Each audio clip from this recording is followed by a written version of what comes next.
Good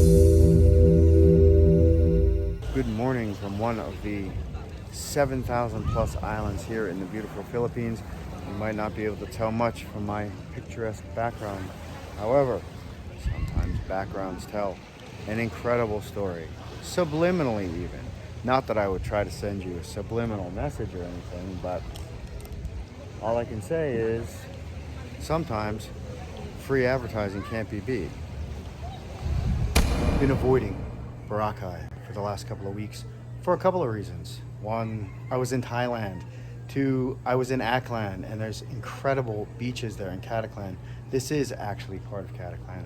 So Boracay Island, the premier, tourist popular destination here in the Philippines, has just been a mob scene for weeks. It was Holy Week, and I saw pictures of the beach and I just could not believe how packed it was. And I have been trying really hard. Happy birthday to me! Yeah, bro. This is his birthday weekend, and this is the spread that he decided to pop for, and it is fat, as you can see. So my goal was, what can I show you on Boracay that isn't in the plethora of, oh my God, I went to Boracay and it was so insane videos that are on YouTube right now from the million of foreigners that are pouring in here after 2 years of lockdown. So hopefully this week we'll get a different side of Boracay for you, some of the other options that are available on this pretty incredible island, as well as so many of the other areas here in Cataclan. So this place, not right down on the White Beach, it's actually on the backside, the Hulabog beach side, so it's been pretty nice. Yeah, this is a sweet spread. Nice bedroom. This is the master. This little villa sleeps 10.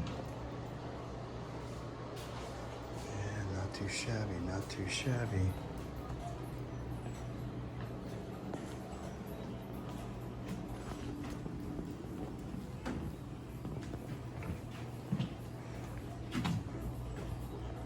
Another little suite.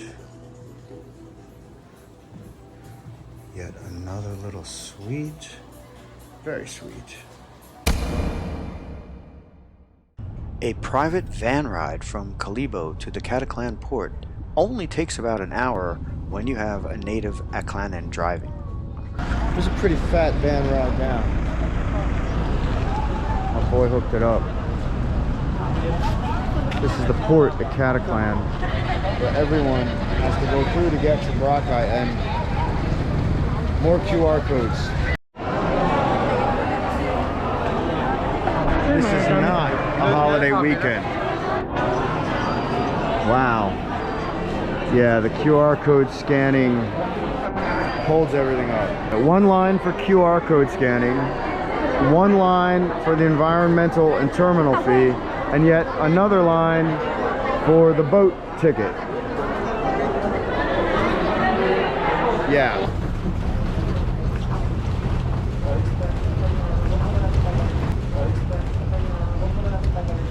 Really wasn't too bad. I mean, it was pretty packed, but because we have the local IDs, the Aklanan IDs, we were able to get through really quick. And the worst part is the mask. Party crew, dragged me along for the weekend.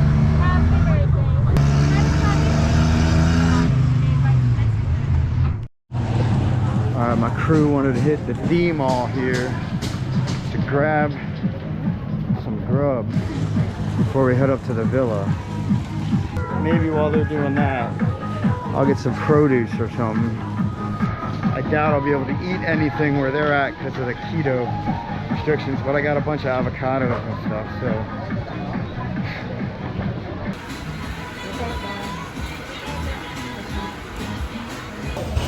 So I'm just following these guys around. If I was solo, I would have already hit the villa or the hotel or wherever, put shit down and been out on the beach.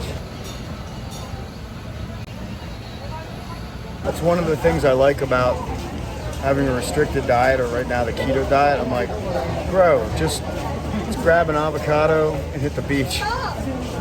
that doesn't work for most of these people. Sweet, sour, oysters, buttered chicken, fried rice. Is this what, pan-seed? Yeah. Oh my goodness. And then my lunch, the avocado. The joys of keto. That's the spot to go for dinner, boy. Love that restaurant.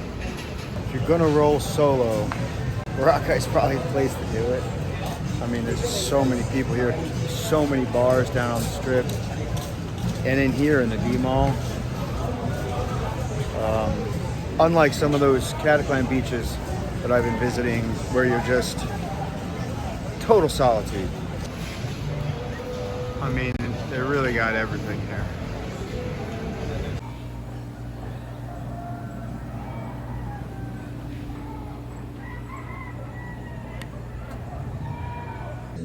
I went inside for like 5 minutes and like they had CNN on and I was just like overwhelmed with the propaganda, let's just say, that's being broadcasted by Europe, at least a certain region of Europe, which I can't talk about. Yeah, censorship. Gotta love it. Anyway, here in the Philippines, I'm gonna take a little hiatus from CNN. Like a 15-year hiatus, because homie don't play that. So part of the villa here is a game room, and it's set up like a full kitchen, man. It's really sweet.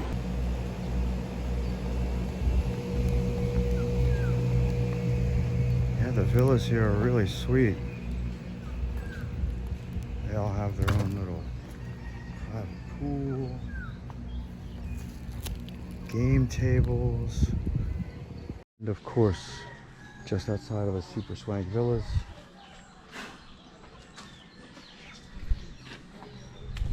regular life in the Philippines. So the little roads back here are pretty interesting. When we came in on the electric taxi cart thing, you barely fit on these little roads.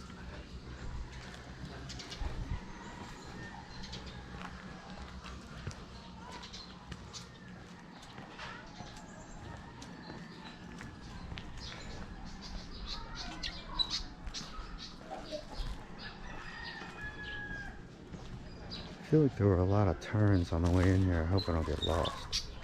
I really dig these spiral staircase rooftop dealios. Is this the Boracay you expected to see? Hello, sir. Ano pala mo, sir? Oh yeah? Sino pala mo, sir? Now you are. Saya? Ako si Totoy. Siguro mamaya. Tumaya. What else?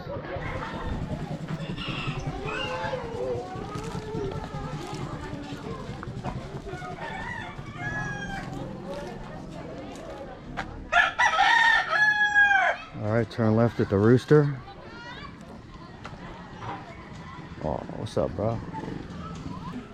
There's actually an indigenous people that live on Boracay that apparently have been recently displaced by the government. The government's come in here over the last year or two and I don't know what the right word is, appropriated, seized land, and said that it's either, I don't know, in some eco zone or something, and they've basically made living on that land illegal. And some of it was private land, and some of it was this indigenous land. And you think about Boracay, it's an incredible beach destination, incredible beach resorts, restaurants, bars, everything, but the reality of the situation is people live here in the Philippines just like everywhere else. Granted, they get to live near beautiful beaches all the time, which is fantastic. So I was invited to stay at the villa, but apparently a couple more people decided to come along for the trip. Oh, that's cool looking.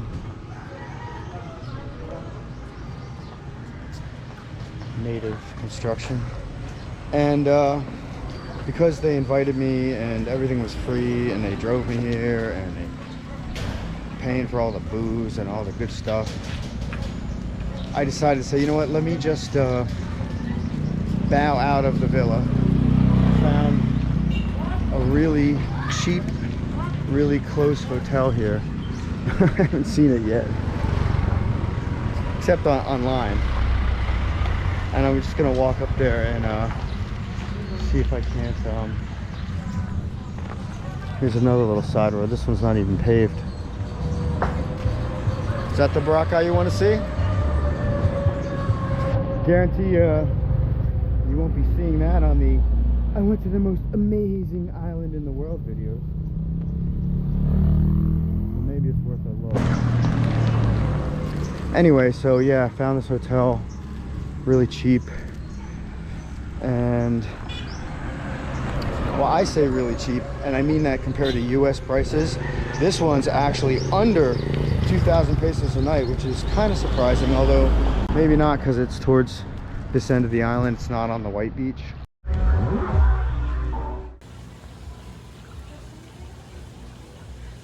It's actually a pretty incredible view here at the Hotel Sofia. I mean, it's very low-key, but it's great. It's a great place to crash, cheap, in Boracay. Alright, I'm going back to the villa. Before I forget, I should mention that their visitor policy is only up until 10 p.m. So if you need to get your visitor at your room, you better do that before 10 p.m. or they will charge you 500 pesos. Let's go for a swim.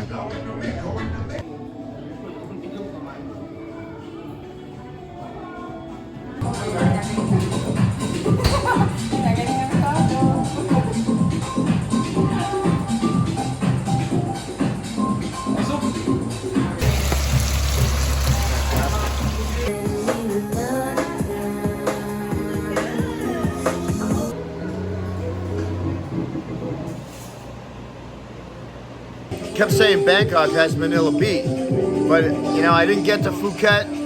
I didn't get to check out the beach scene, but Thailand was hot as f. And the weather tonight in the Philippines could not be more perfect.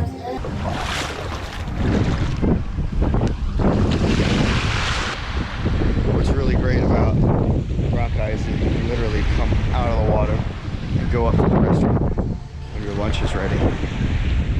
I'll have to skip the bread, but this works for me. It looks like it's one big landmass, but it's not.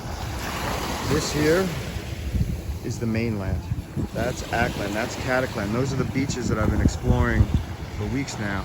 And this little strip of white sand here is Boracay, which is so close to the mainland that from here it looks like it's one island. On towards Station 1, the beaches tend to be a little less crowded. Very nice, lots of resorts along here, restaurants and stuff. So one of the things I like about Boracay and what makes it such a great destination is that there's this strip all the way down along the beach. It's just filled with restaurants and coffee shops and bars and shopping, if that's your thing. And when it's not crowded, like it is this week, it isn't this weekend. It's just nice, you know. There's always this breeze in the trees. It's usually really sunny. It's a wonderful destination, and there aren't many other beaches like this in Cataclan that have like all of the amenities of the strips and the coffee houses and the restaurants and bars and resorts and everything else.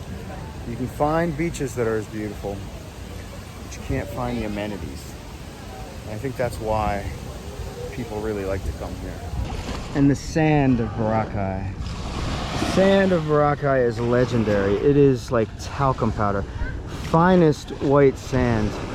It really feels like baby powder when you touch it. The crazy thing is, is that it doesn't get hot in the sun. So even under that beating down brutal sun, you can walk along this beach all day long in bare feet without that like, oh my God, my feet are burning off feeling. Like I've never really experienced a beach like that. Some of the Cataclan beaches don't get so hot either, but it's nothing like Boracay. It obviously with this baby powder fineness of the sand. It's incredibly soft. Like you could just lay here in the sand and it doesn't even feel gritty. Wow, that looks good.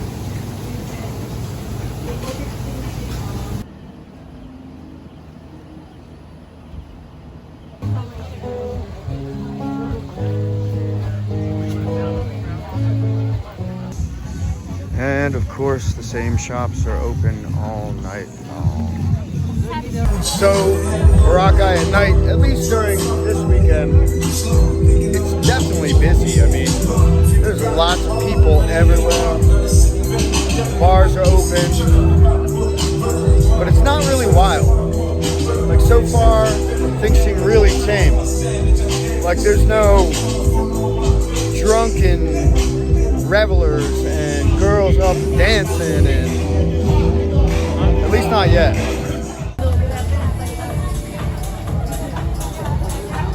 Everyone's doing the chill party vibe here.